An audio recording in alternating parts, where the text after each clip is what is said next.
Players है, उसमें cricket board है और जो क्रिकेट स्टेट क्रिकेट एसोसिएशन से जुड़े हुए जो हमारे तथाकथित नेतागण हैं वो है। और साथ में मैं इसे कहूंगा कि सबसे बड़ा रोल जो है वो सटोरियो का है, जिसने इस खेल को, क्रिकेट नहीं ये पूर्ण रूप से सट्टा है, तो मैं कहूंगा कि इसने सारे खेलों को एक तरह से निगल लिया है और अगर इससे पीछा छुड़वाना है।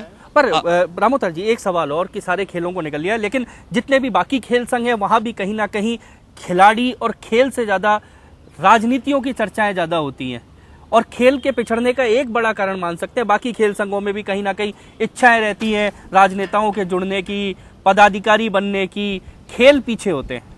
देखो आशीष जी, इच्छा शक्ति खेल को आगे बढ़ाने की होनी चाहिए।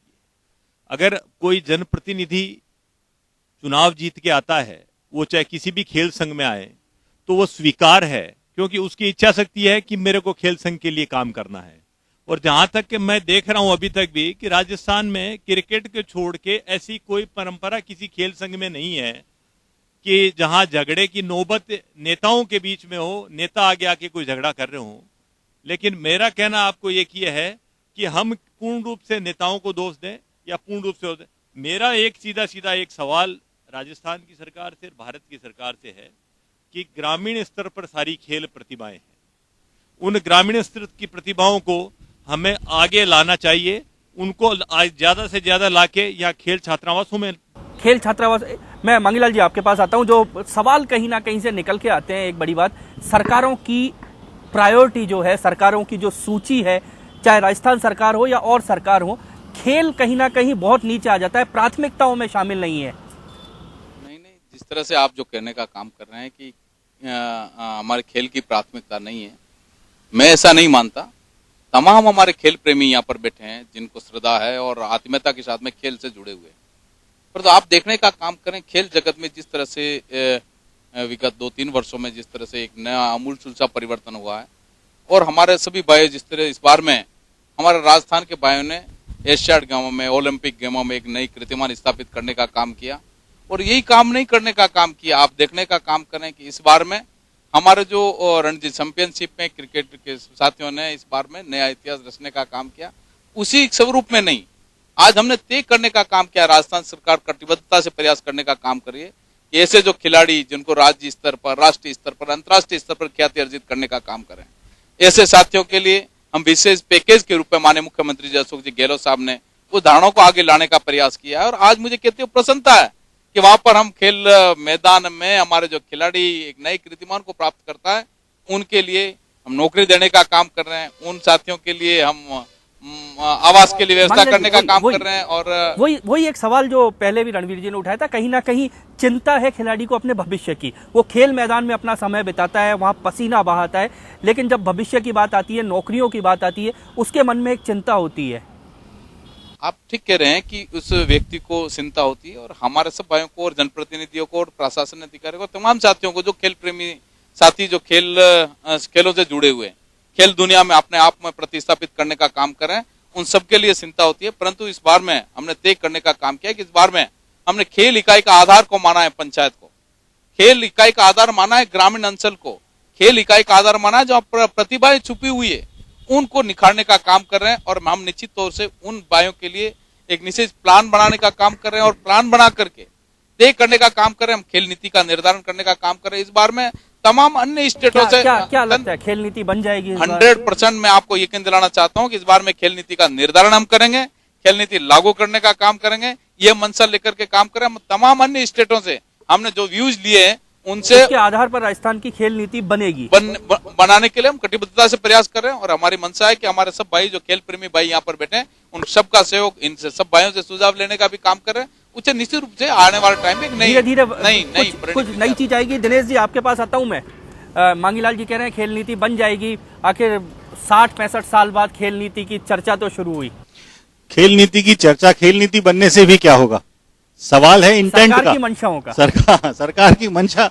और जहां तक मैं कहूं, सरकार तो अभी स्पोर्ट्स एक्ट के पीछे पड़ी हुई है, खेल नीति के नहीं, स्पोर्ट्स एक्ट को लेके बैठी है। और स्पोर्ट्स एक्ट किस लिए लाया गया था? सिर्फ क्रिकेट पे कब्जे के लिए लाया गया था।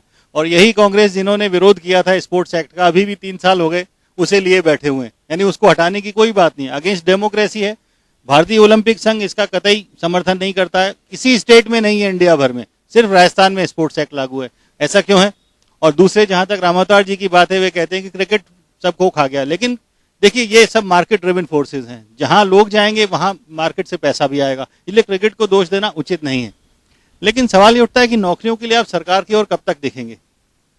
आपको प्राइवेट सेक्टर को एनकरेज करना होगा कि वो आगे आए और खिलाड़ियों को कुछ नौकरियां दे। दिनेश जी, ये काम आखिर करे कौन? प्राइवेट सेक्टर को एनकरेज कौन करे? सरकार को भी कहीं ना कहीं करना पड़ेगा। सरकार की महती जिम्मेदारी है इसमें, और सरकार को इसलिए एनकरेज करना पड़ेगा कि वो उन्हें बल देगी और समर्थन देगी, तब जाके वे आगे आएंगे। देवेंद्र, आप हमारे साथ हैं, पद्मश्री आपको मिला है, खेल के नाते मिला है, लेकिन जब रोजगार के नाते मुंह ताकते हैं, देखते हैं खिलाड़ी होने के नाते, क्या लगता है खेलते नहीं, अगर कहीं पढ़ते लिखते तो ज्यादा अच्छा होता? बिल्कुल। सबसे पहली बात ये होती है कि राजस्थान की खास करके चर्चा करें तो मेरे ख्याल से 63 वर्ष हो गए हमें आजाद हुए, और मेरे ख्याल से गवर्नमेंट ऑफ राजस्थान ने 63 खिलाड़ियों को स्पोर्ट्स कोटे में सर्विस नहीं दी आज तक। 63 खिलाड़ियों को स्पोर्ट्स कोटे के अंदर नियुक्ति नहीं हुई है। खिलाड़ी को क्या सिस्टम है यहाँ का कि पहले आप रिटर्न क्लियर करो, उसके बाद आप स्पोर्ट्स का बेनिफिट मिलेगा। ऐसा ये पहला प्रदेश है जहाँ पे रिटर्न भी करना पड़ता है खिलाड़ियों को क्लियर। तो ये मान के चलें कि हम खिलाड़ी के लिए आज राजस्थान में नौकरी नहीं है, और यदि नौकरी नहीं है तो इसका मतलब खिलाड़ी नहीं है। तो मैं ये मानता हूं कि बिल्कुल रोजगार नहीं है राजस्थान के अंदर। चलिए, मैं आपको रोकता हुआ मंगीलाल जी आपके पास आता हूं। मैं उनके आरोप को छोड़ता हूं, लेकिन एक बड़ी बात है कि हरियाणा जैसा एक छोटा स्टेट जो है, जहां पर खेलों का एक माहौल बना है, पिछले कॉमनवेल्थ की अगर हम चर्चा करें तो हरियाणा ने बहुत सारे पदक जीते, और हरियाणा सरकार ने विशेष रूप से पैकेज सरकारी नौकरियों के लिए दे रखा है। निश्चित रूप से सभी स्टेट अपने स्तर पर काम करते हैं, और राजस्थान स्टेट भी उसी श्रेणी में आगे बढ़ने का प्रयास जिस तरह से कर रहा है। विगत वर्षों में आप देखने का काम कर रहे हैं कि आज हम जो राष्ट्रीय और अंतर्राष्ट्रीय स्तर पर ख्याति अर्जित करने वाले वो खिलाड़ी जिन्होंने प्रदेश का नाम रोशन करने का काम किया, निश्चित तौर से उनको नौकरियों में प्राथमिकता देने का काम किया। इस बार में हमारी खेल नीति का निर्धारण हो जाएगा, उस बार में हम तय करने का काम करें कि किस तरह से उन खिलाड़ियों को निश्चित तौर से कहीं न कहीं जगह मिलने का काम करें। इस मंशा को लेकर के काम करें। आपको नहीं लगता कि सरकारों को आगे आकर प्राइवेट सेक्टर को भी एनकरेज करना चाहिए कि आप भी नौकरियां दीजिए, हमारे खिलाड़ी हैं, हमारे स्टेट के खिलाड़ी हैं? ये काम सरकार को करना था। तमाम तरह की बातें, जहां पर प्राइवेटाइजेशन का मामला हो या गवर्नमेंट स्तर का मामला हो, उसमें तमाम तरह की हमारे सबकी मंशा ये रहती है कि हम किस तरह से हमारा जो खिलाड़ी है उन खिलाड़ी के लिए हम निश्चित रूप से कोई न कोई व्यवसायिक रूप में उनको स्वावलंबन बनने के लिए उस आदमी को कहीं न कहीं स्थापित करने का काम करें। यही मंशा लेकर के काम कर रहे हैं, और आने वाले मंशा सरकार की मंशा है। रणवीर जी, क्या लगता है सरकार की मंशा है खेल की? अभी मंत्री जी कह रहे हैं पॉलिसी बना रहे हैं, सन 80 से पॉलिसी के बारे में सुन रहे हैं। वहां कॉमनवेल्थ में और ओलंपिक में पॉलिसी मेडल नहीं लेके आएगी, वहां खिलाड़ी मेडल लेके आएगा। सामान्य बात है, फोर्सेज के अंदर आपको एक फिजिकल फिट नौजवान चाहिए। नेशनल जो व्यक्ति खेल के आता है वो एक सिपाही की योग्यता रखता है, उसको पास कर दो, उसी दिन के स्टेट पुलिस में या भारत सरकार की फोर्सेज हैं, मिलिट्री या सीआरपी, बीएसएफ, जितनी भी स्टेट में गोल्ड मेडल लेके नेशनल खेलते ही सिपाही लग जाएगा, नेशनल में गोल्ड मेडल लेते ही एएसआई लग जाएगा, एशिया में गोल्ड मेडल लेते ही इंस्पेक्टर लग जाएगा, ओलंपिक में गोल्ड मेडल लेते ही डीएसपी या एसपी लग जाएगा।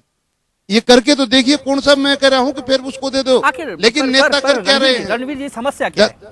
समस्या क्या है? समस्या नेता तो देखता है कि इस जाति की वोट ज्यादा है, उसको आरक्षण देके उसके भर्ती करना चाहता है। मैं कहता हूँ आरक्षण करिए, ये खेल का 50% यही भर्ती होंगे। रणवीर जी, आप भी सदन में बैठते हैं क्या? इस बारे में सदन में कभी बात की जाती है? बिल्कुल, सदन के अंदर मैंने इस बात को उठाया था, आप सब सुनने वाले हैं। मैंने सदन के अंदर ये बात कही थी, 50% खेल का कोटा कर दीजिए, उसमें तो बैरवा भी आएगा, ब्राह्मण भी आएगा, हिंदू भी आएगा, मुसलमान भी आएगा, जाति धर्म की बात ही नहीं, पार्टी की बात ही नहीं।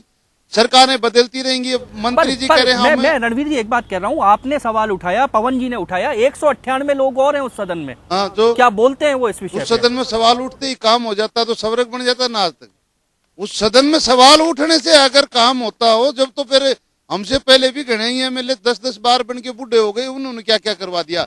हम तो रो सकते हैं, काम करना तो सरकार का काम है। हम अपना दुख बता सकते हैं, जिसके हाथ में सत्ता है काम तो वो करेगा। हम उसे अच्छे सुझाव दे सकते हैं, जगह जगह की तकलीफें। 200 विधायक गण हैं, पूरे राजस्थान के गांव ढाणी से चुन के आते हैं, वो उस स्थान का दुख बता सकते हैं। क्रियावंती तो सरकार करेगी और इसमें मेरा कोई स्वार्थ नहीं है। रणवीर जी मैं दूसरी बात कह रहा हूँ, वही वाली बात है, क्या ये विषय लोगों की चिंता का विषय नहीं है सर? उसके बाद अपने आप बहुत बड़ा बदलाव आएगा। आज बाकी गेम में नौजवान को ये पता ही नहीं मुझे नौकरी मिलेगी कि नहीं। क्रिकेट में रणजी रणजी खेल लूंगा तो ये नौकरी मिल जाएगी, भारत की टीम में लग जाऊंगा तो ये हो जाएगा। उसमें तो 20-30 प्लेयर ही होते हैं ना साहब, 20 करोड़ को नौकरी कहाँ रखी है। हमें उनको वहां से डाइवर्ट करना है तो सरकार को भी कदम उठाने होंगे। ये इतना बड़ा स्टेडियम है, एक क्रिकेट के साथ में इसकी शादी कर दी गई, 10-12 साल में गेम होते हैं, बाकी ये खुलता ही नहीं। क्या काम आता है ये हमारे, क्या दूसरे गेमों को क्या बेनिफिट है? मैदान की आपने बात उठाई है रणवीर जी, मैं उस पर लौटूंगा। दूसरा मैं आप भाइयों से भी प्रार्थना करता हूं कि इस गेम के जिसमें क्रिकेट होती है, चारों साइड में आपके कैमरा होते हैं, लाइव टेलीकास्ट होता है, प्रत्येक घर तक क्रिकेट की गूंज जाती है। टिकटें इतनी भारी बिकती हैं, दूसरे गेमों में टिकट भी लग सकती है, दूसरे गेमों में भी तो पैसे एकत्रित जनता से किए जा सकते हैं। आज वो आदमी तो 100 रुपए देंगे लेकिन उसके कोष में तो ज्यादा आ जाएगा और उससे उसका विकास हो सकता है। लेकिन हमने पूरा केंद्रित एक क्रिकेट पर कर दिया और वहां इतना अर्थ हो गया कि मुख्यमंत्री बनना पसंद नहीं करता, उसका अध्यक्ष बनना पसंद करता है आदमी को। मेरे को मुझे लग रहा है आप बिल्कुल सही निशाना साथ में निशाना भी साध रहे। रणवीर जी आपके पास आता हूं, मैं वापस आता हूं एक बार। कार्यक्रम में आगे बढ़ने से पहले यहाँ पर एक छोटा सा ब्रेक लेते हैं और तुरंत लौटते हैं। हर बार की तरह जो पदक की उम्मीद है, पहले नींव रखनी चाहिए फिर मकान बनता है। खाने को रोटी है कि नहीं, खेलों का जो माहौल बनना चाहिए था, खिलाड़ी ऐसे तैयार नहीं होते। और हमने ये महसूस किया है, खगा सा कमजोर महसूस करते